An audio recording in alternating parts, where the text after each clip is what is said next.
Welcome to this Jeremy Bamber and White House Farm podcast season 2.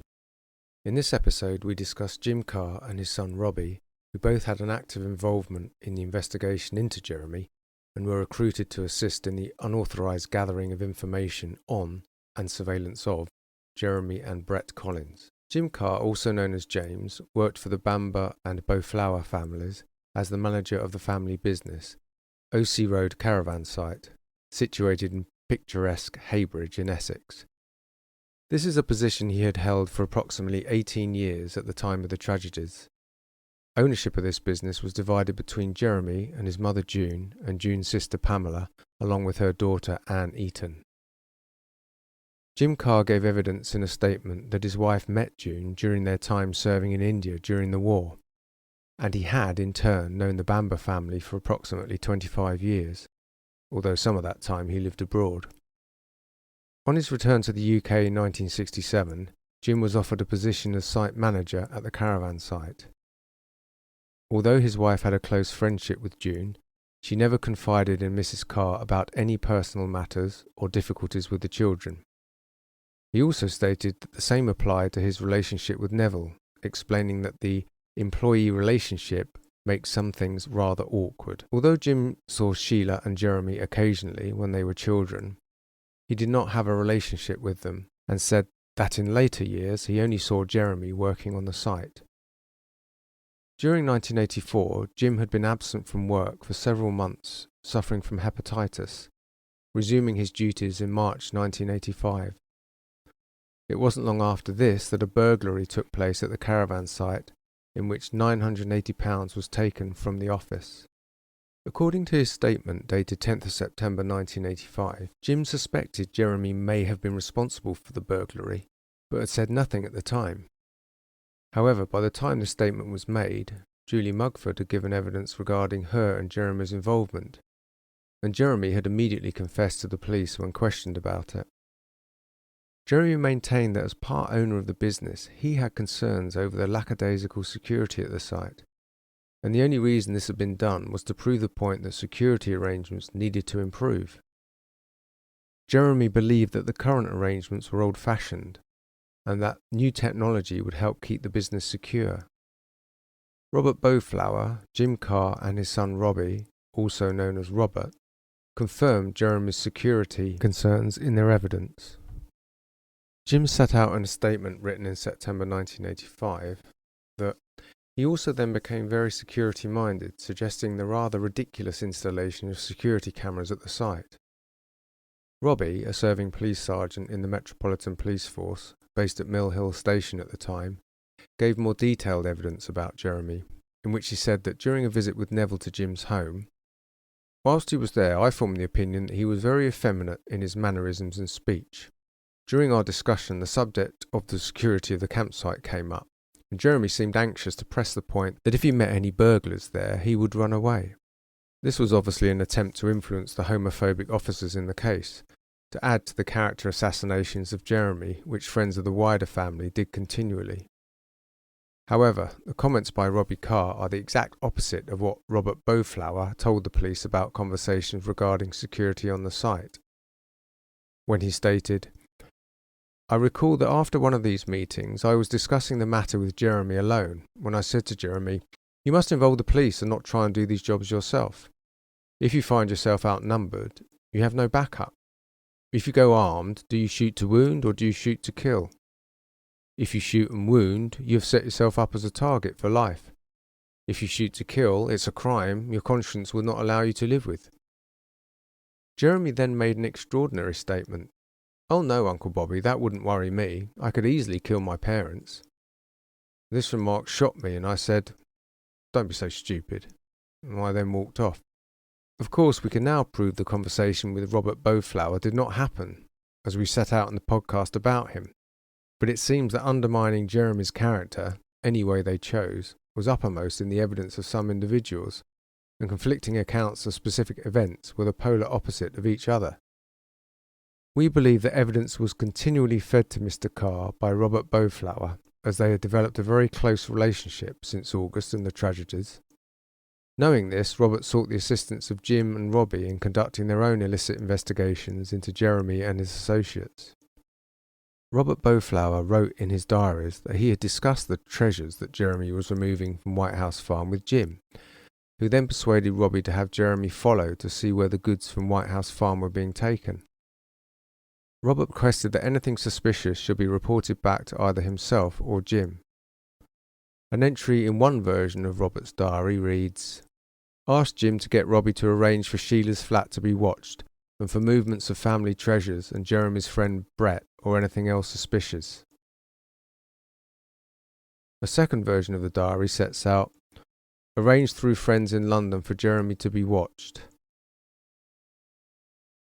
Essex police documents revealed that police officer Robbie Carr did as he had been requested to do by his father and Robert.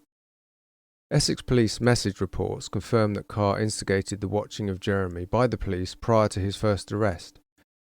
Two Essex police actions and messages set out that Police Sergeant Carr had indeed been watching Jeremy and reported his actions to his colleagues in the Metropolitan Police, who in turn informed Essex Police. Brett Collins and Jay Bamber were concerned in taking stolen property, furniture, to S. Bamber's flat in vehicles. Robbie made reports to his father Jim and Robert, who immediately contacted DS Stan Jones. An entry in version 2 of Robert's diary makes this perfectly clear, as he wrote, "I was in telephone communication with Jones later that night to report to him that Jeremy was seen loading furniture, etc., onto a yellow Datsun and offloading it at an antique shop around the corner in London. Gave him the car number and description of men involved. Told him I was far from satisfied with progress of this inquiry and that I was writing to complain to the Chief Constable. He did not try to discourage me."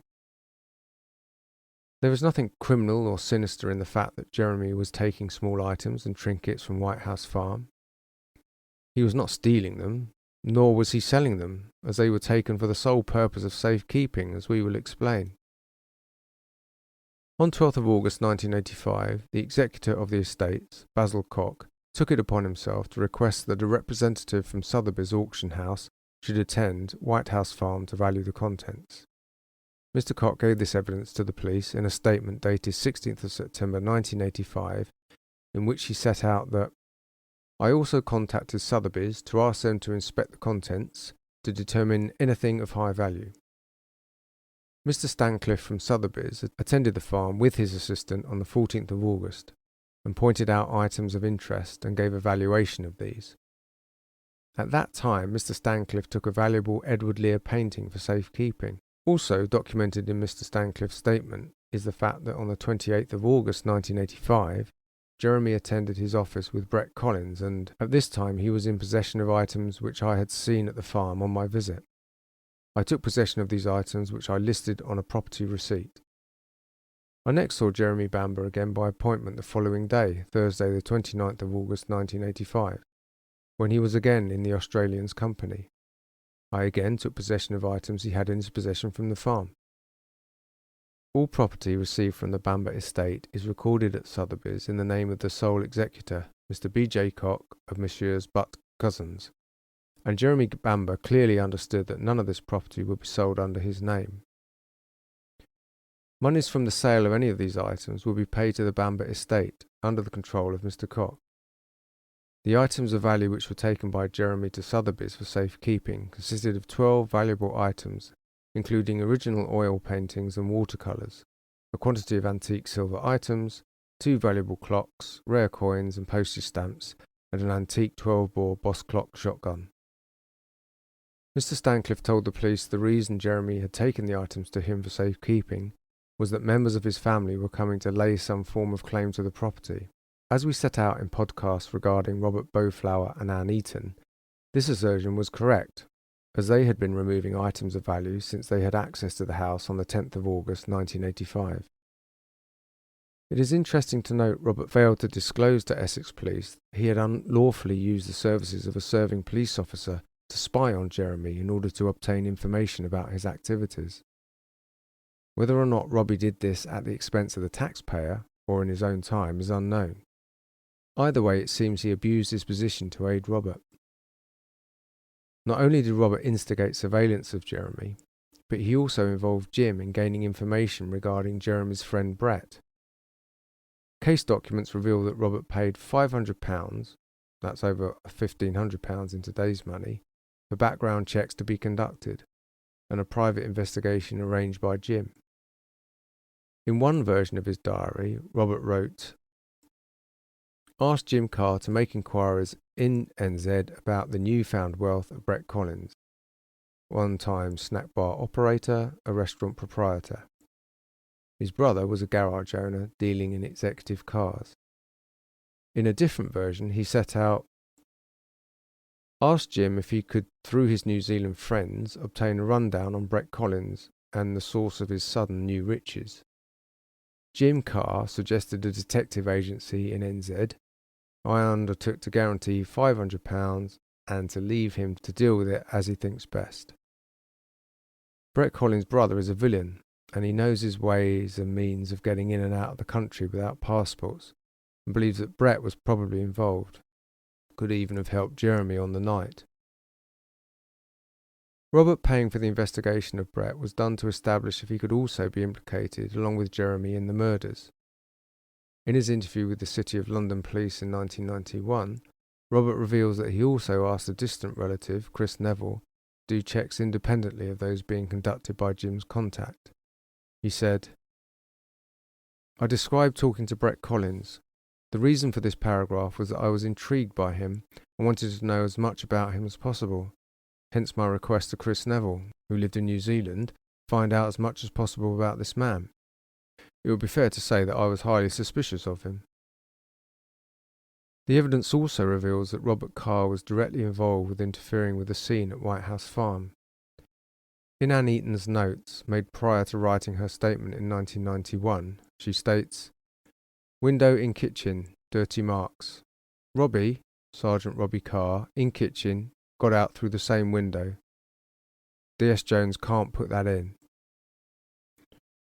Why was Robbie Carr climbing in and out of the windows at White House Farm? Was this arranged by D.S. Jones? And what were they doing? Did they cause any damage to the windows? We simply do not know, because neither Robert Carr or Stan Jones included any information about this unauthorised action with the windows of the farmhouse. It is also fact that Robbie was more involved in the investigation than Essex police have been willing to admit, and which Robbie conveniently omitted from his pre-trial statement. He told the post-trial Dickinson inquiry that on the 13th or 14th of August 1985, he visited his father Jim and disclosed to him the number of shots fired in the incident. It appears that this information was disclosed during a meeting he had with Jones, Cook and Miller at Witham Police Station that day. In his interview with DCI Dickinson in November 1986, Robbie revealed that he discussed a number of issues with the three Essex police officers. These things can only have resulted from conversation with the Boutflour and Eatons in the week following the tragedies. It appears that Robbie raised these issues on behalf of Robert to implicate, or at least to cast suspicion on Jeremy. The issues were numbered as follows. 1. Telephone calls from Jeremy and Mr. Bamber. It appears that Robbie was aware that 2 telephone calls had been made to alert the police to the unfolding events at the farm on the 7th of August 1985.